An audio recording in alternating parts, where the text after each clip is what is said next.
এখন কলব পরিষ্কারের কয়েকটা টিপস, বিকজ আমাদের সবারই কলব অসুস্থ। এই কলবের মধ্যে হিংসা আছে, বিদ্বেষ আছে, জেনা আছে, পরকীয়া আছে, লোভ আছে, লালসা আছে, কি নাই। ব্যাস আমরা এখন আমাদের নামাজে দোয়া পড়বো, রব্বি আন্নি মাসানিয়া দুররু ওয়া আনতা আরহামুর রাহিম। আল্লাহ, আমাদের কলবে রোগ হয়ে গেছে, আল্লাহ তুমি আমাদের এই রোগ থেকে শেফা দান করো। কারণ কলব শেফা না হলে কোনোদিনও আমাদের আমল কিন্তু কবুল হচ্ছে না। কলবের মধ্যেই সমস্যা থাকলে আমল কবুল হচ্ছে না। আল্লাহ মাফ করুক আমাদেরকে।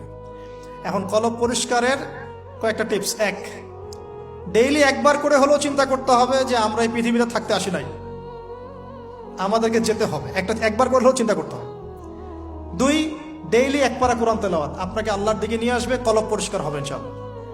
ডেইলি জিকির আজগার, হিসনুল মুসলিম বই থেকে ডেইলি জিকির আজগার করবো ইনশাআল্লাহ, কলব পরিষ্কার হবে। আল্লাহওয়ালা মানুষের সাথে দেখা সাক্ষাৎ করবেন, কলব পরিষ্কার হবে।